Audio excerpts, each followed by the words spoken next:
Senhoras e senhores, sejam muito bem-vindos. Prazer estar com vocês neste quadro que estava adormecido, mas jamais falecido, que é o Perguntas e Respostas. Basicamente um quadro em que vocês me enviam perguntas semanais lá pelo Instagram. Se você não me segue, segue por lá, Heitor Amaral ADV. E a primeira delas é: como funciona o registro de marca? Qual a importância? Bom, todas as marcas que pretendem ser realizadas são feitas perante o INPI. O INPI é um órgão governamental que é responsável pelo recebimento, análise, deferimento ou não de toda e qualquer marca, além de patentes, cessão de tecnologia e outras ferramentas mais.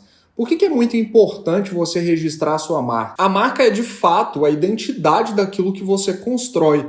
Então, todo o trabalho que é feito dentro da sua empresa, de produção de conteúdo, aqui mesmo nas redes sociais, precisa inevitavelmente estar anexado a uma imagem ou a uma marca. E, portanto, essa composição ou essa união que é feita ou construída ao longo do tempo e ao longo de todas as ações que você faz de prospecção, de material de escritório, de folha timbrada, estão aderidos àquilo que a pessoa enxerga. E, portanto, não só para os escritórios de advocacia, mas para todas as empresas, né, e para todas as pessoas que pretendem ter um negócio, registrar a marca é algo fundamental. Portanto, você pode procurar um profissional que vai realizar uma análise de anterioridade adequada, que vai registrar o seu processo e o depósito da sua marca e vai acompanhar até o final. Para você evitar imprecisões, muito mais do que isso, caso exista alguma oposição ou alguma coisa ao longo do seu processo, né, algum desvio dentro do processo, você esteja adequado com relação a isso. Mais importante ainda, com relação ao registro, é a consequência. Mais importante ainda com relação ao registro, né, são as consequências e os benefícios decorrentes da exploração em um determinado setor. Mas a especialista em propriedade intelectual lá no escritório e propriedade industrial é a Larissa, e em outro momento eu chamo ela para poder conversar sobre a gente. Mas não se esquece de registrar a sua marca. Casa de ferreiro não pode ser espeto de pau. Doutor, como escolher um sócio? Começo de carreira e o escritório tem um custo? Bom, vamos lá. Duas perguntas em uma também. Essa pergunta é difícil demais de ser respondida. Eu já tive a experiência de começar um escritório com uma sócia e, por incrível que pareça, a sociedade não deu certo, não por questões de competências técnicas e desenvolvimentos profissionais, mas por conta de momentos de vida distintos, né? Ela passava por questões pessoais extremamente delicadas e compreensíveis e, de certo modo, ela não conseguia se dedicar integralmente ao escritório. Eu estava começando e queria, assim, né, abraçar o mundo, e a experiência não deu certo em termos profissionais, mas a gente aprendeu muito dentro daquele crescimento e dentro daquela escolha. Depois eu resolvi manter o escritório sozinho, né, construir um escritório sozinho e ir aderindo pessoas a essa estrutura, porque eu queria, e fazia muito sentido dentro da minha cabeça, ter uma cultura empresarial muito forte, mesmo que num negócio ainda pequeno. Mas, se eu pudesse te dar algumas dicas, tenha dentro da sua estrutura societária pessoas que façam coisas distintas, mas que tenham os mesmos valores. Porque não adianta, se você arrumar um sócio que é extremamente comercial e você também for alguém muito comercial, vocês vão ter muita prospecção e não vai ter ninguém para poder fazer a parte técnica. Então, o ideal é que você tenha sócios diferentes de você do ponto de vista profissional. Mas uma coisa é fundamental: não existe negócio bom com pessoas ruins. Os valores precisam estar alinhados. Vocês têm que ter uma cabeça direcionada àquilo que vocês querem para o negócio, àquilo que vocês querem enquanto propósito e qual é o caminho que vocês precisam seguir. E mais do que isso, pessoalmente, você precisa ser sócio de alguém que seja gente boa. Porque ter alguém que é profissionalmente muito capaz, que tem a mesma cabeça, mas é um purgante, digamos assim, é muito complicado. Então, procure pessoas complementares do ponto de vista técnico, mas que tenham os mesmos valores do ponto de vista de condução de vida. Eu acho que isso já vai te ajudar bastante na hora de escolher. E ainda na sua pergunta, com relação a custos, você não necessariamente precisa ter um sócio para poder fazer essa diluição.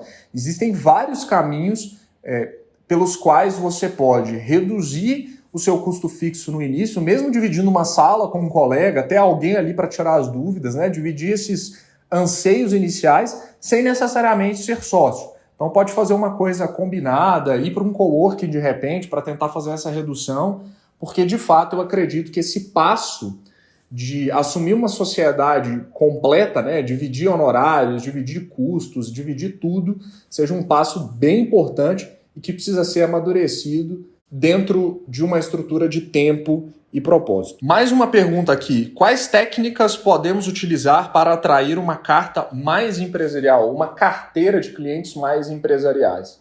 Bom, essa é uma pergunta de $1 milhão, né? Não é nem de reais.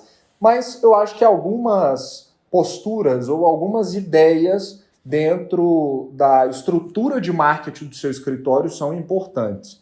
Primeiro, você precisa chegar à conclusão que, inevitavelmente, pessoas contratam com pessoas. Isso quer dizer o quê?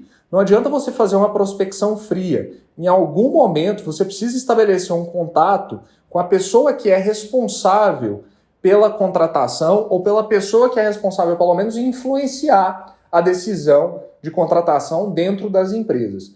E isso vai depender muito do seu nicho. Talvez, se você é um escritório, como nós, por exemplo, especializados em direito societário, em captação de investimentos, em propriedade industrial, nós teremos abordagens completamente diferentes. Então, vou te dar um exemplo.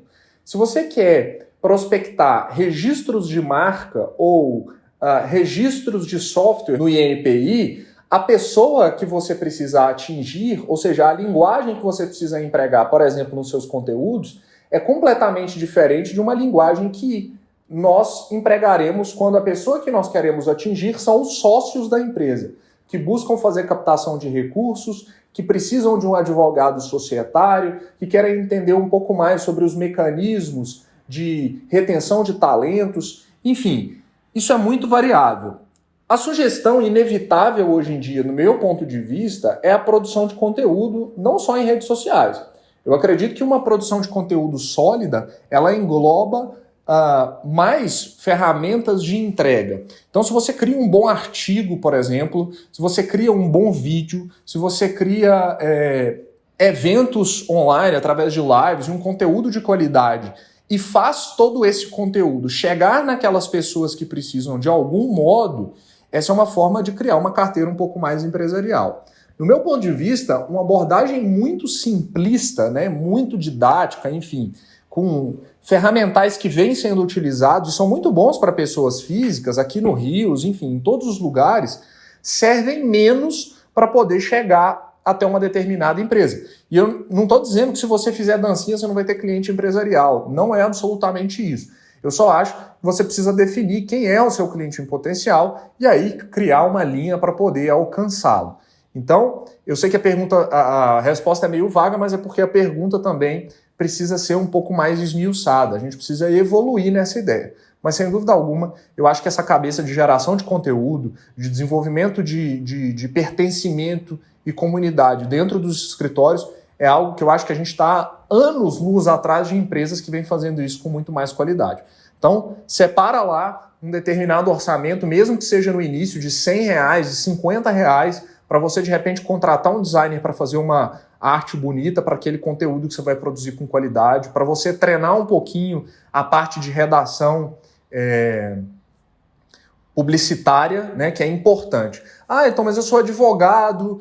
Tudo bem, mas se você está abrindo um escritório e você é sozinho, a gente bate o escanteio e corre para a área para cabecear. Então você precisa aprender até ter a capacidade efetivamente de começar a delegar isso, né, dentro da sua equipe e produzir cada vez mais conteúdo. Esse é o Perguntas e Respostas dessa semana. Se você quiser mandar sua dúvida por aqui, está começando a advogar, tem dúvidas sobre direito material envolvendo societário, propriedade intelectual, investimento, lei geral de proteção de dados, me segue no Instagram, eu coloco caixinhas lá todas as semanas e pode mandar aqui também nos comentários que eu estou sempre coletando aí o que o pessoal pede, tentando trazer conteúdo de muita qualidade para vocês. Deixa o seu curtir, se inscreve no canal, um grande abraço e até o próximo vídeo.